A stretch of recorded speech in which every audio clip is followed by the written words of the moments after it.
Baik, Assalamualaikum warahmatullahi wabarakatuh. Shalom, Om Swastiastu, Namo Buddhaya, Salam Kebajikan, Tabikun. Halo semuanya, perkenalkan nama saya Putri Indra Saragi dengan NIM 123490006 dari program studi Rekayasa Instrumentasi dan Otomasi. Pada video kali ini saya akan melakukan pengulangan mengenai praktikum pneumatik hidrolik pada modul 10 dan modul 11. Yang pertama di sini pada modul 10 terlebih dahulu.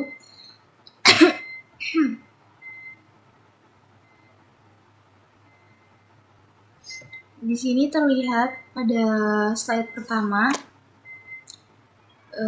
yakni slide ini memperkenalkan topik utama praktikum, yaitu kontrol silinder ganda dengan timer dan counter.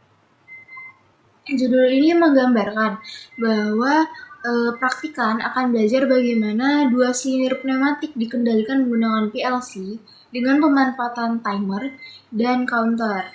Pengendalian dua silinder itu tidak hanya memerlukan logika dasar on-off, tetapi juga membutuhkan pengaturan waktu dan jumlah siklus sehingga sistem dapat berjalan terkoordinasi, aman, dan sesuai urutan kerja yang diinginkan. Selanjutnya mengenai tujuan praktikum, di sini terdapat tujuan praktikum, yakni yang pertama, mahasiswa mampu merancang, mengimplementasikan, dan menguji urutan kerja dua silinder pada PLC menggunakan timer dan counter dengan interlock keselamatan yang memadai. 2. Mahasiswa mampu merancang, mengimplementasikan, dan menguji sistem kontrol dua silinder berbasis PLC yang aman, terurut, dan andal dengan pemanfaatan timer untuk pengaturan jeda urutan gerak serta counter untuk pembatasan dan pemantauan jumlah siklus.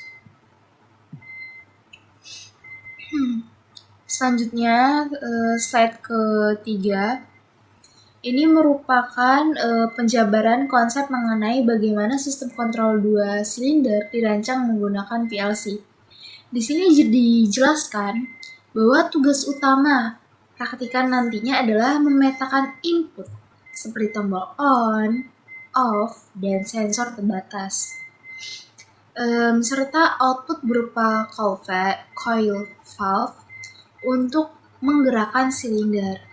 Timer digunakan sebagai pengatur jeda agar gerakan tidak terjadi bersamaan atau tidak terkontrol. Sementara untuk counter itu berfungsi untuk membatasi dan memantau jumlah siklus, sehingga sistem bisa berhenti otomatis ketika target tercapai.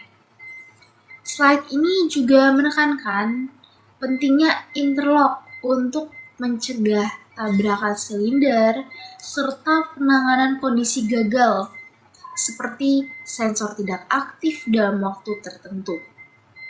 Keseluruhan penjelasan ini membantu praktikan untuk memahami alasan teknis penggunaan timer dan counter pada sistem industri.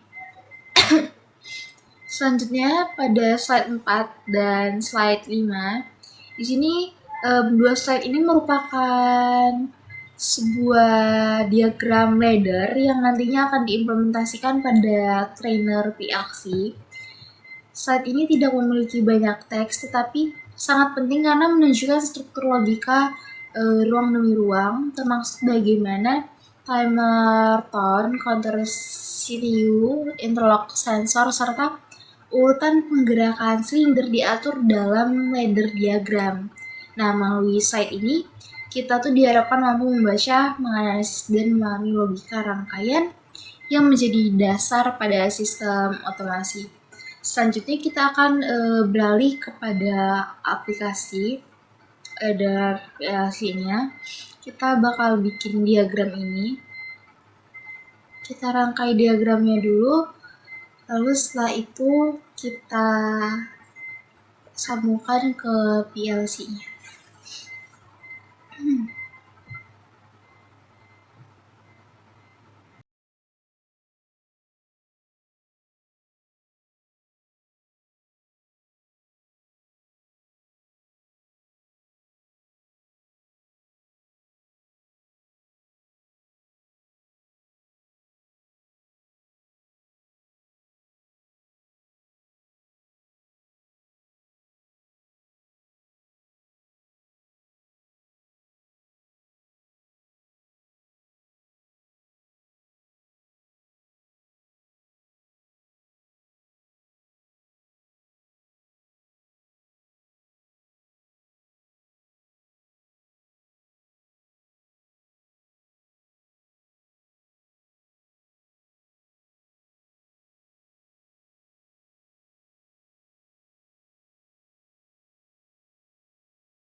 Pada praktikum modul 10 ini kami terlebih dahulu merangkai rangkaiannya pada PLC.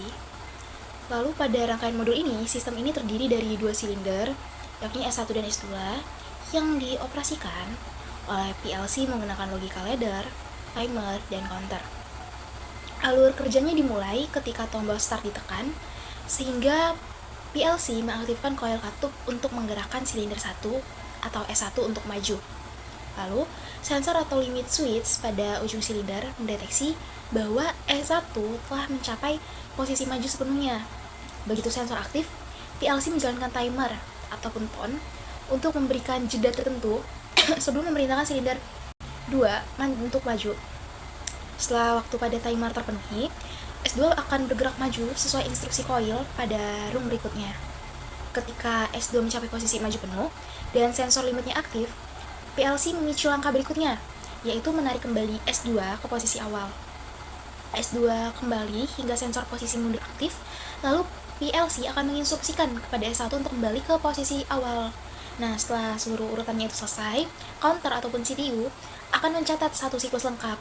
Nah, counter akan terus bertambah setiap kali siklus selesai hingga mencapai nilai preset. Jika nilai presetnya tercapai, PLC menghentikan sistem secara otomatis demi keamanan. Sepanjang siklus, rangkaian interlock ini memastikan S1 dan S2 tidak bergerak ataupun saling bertabrakan dengan memastikan hanya langkah yang memenuhi kondisi sensor yang dapat aktif. Daripada praktikum pneumatik, di sini slide ini memperkenalkan topik praktikum dengan judul interlocking 3 silinder ataupun sequential, di mana modul ini membahas bagaimana 3 silinder pneumatik dikendalikan dalam urutan tertentu dengan sistem interlock untuk memastikan bahwa setiap silinder hanya bergerak ketika kondisi tertentu terpenuhi. Nah, judul ini itu menggambarkan bahwa fokus praktikum adalah pengatur urutan gerak yang kompleks dan aman. Selanjutnya mengenai tujuan praktikum, yakni memahami prinsip kerja sistem dan mempelajari urutan kerja 3 silinder dalam sistem otomatis. Selanjutnya mengenai interlocking 3 silinder sequential, di mana slide ini menjelaskan tentang konsep interlocking 3 silinder secara detail. Dalam sistem ini, mahasiswa ataupun praktikan kami akan merancang urutan gerak 3 aktuator kerja ganda yang diatur agar bergerak dengan logika sekuensial. Artinya, silinder pertama itu harus berada pada posisi tertentu sebelum silinder kedua bergerak. Lalu, silinder ketiga nantinya akan mengikuti setelah syarat tertentu terpenuhi. Interlock ini tuh digunain agar gerakan itu tidak saling mengganggu, mencegah terjadinya tabrakan, serta memastikan sistem bekerja dengan stabil. Modul ini memperkenalkan kepada kami pada rancangan sistem pneumatik yang lebih kompleks dibanding modul sebelumnya, modul 10, karena jumlah aktuator di sini tuh lebih banyak dan logika urutannya pun lebih panjang. Selanjutnya pada slide 4 dan slide 5 di sini tertera sebuah ladder PLC. Dua slide ini tuh menampilkan diagram ladder untuk sistem 3 silinder. Ladder ini tuh memuat logika sekuensial, interlock sensor, serta kondisi setiap langkah dalam urutan kerja. Diagram ini tuh menggambarkan bagaimana nanti ya si PLC dapat membaca sinyal limit switch pada masing-masing silinder untuk memutuskan silinder mana yang harus bergerak berikutnya. Jadi di sini kami dituntut untuk memahami bagaimana sih setiap coil valve diaktifkan hanya ketika kondisi logis dari sensor sebelumnya terpenuhi. Untuk rangkaian ininya sendiri, baik, setelah merangkai rangkaiannya, lalu kita dapat menjalankan ladder ini. Sedangkan untuk pada modul ini sendiri itu rangkaiannya itu mengontrol 3 silinder kerja ganda yang bergerak berurutan berdasarkan prinsip interlocking, yaitu setiap silinder hanya boleh bergerak jika kondisi tertentu pada silinder sebelumnya terpenuhi. Nah, alur kerjanya itu tuh dimulai ketika sistem dinyalakan ataupun tombol start ditekan. PLC pertama-tama akan mengaktifkan coil valve untuk ngegerakin silinder 1 untuk maju. Nah, ketika sensor posisinya itu maju pada silinder 1 aktif, nah interlocknya itu bakal ngizinin langkah berikutnya, sehingga si PLC ini bakal ngaktifin coil silinder 2 untuk bergerak maju. Setelah silinder 2-nya itu mencapai posisi maju dan sensornya aktif, barulah si silinder 3 itu tuh diperbolehkan untuk maju. Rangkaian ini membaca setiap sensor limit sebagai syarat logis, sehingga tidak ada silinder yang bisa bergerak tanpa terpenuhinya sensor dari langkah sebelumnya.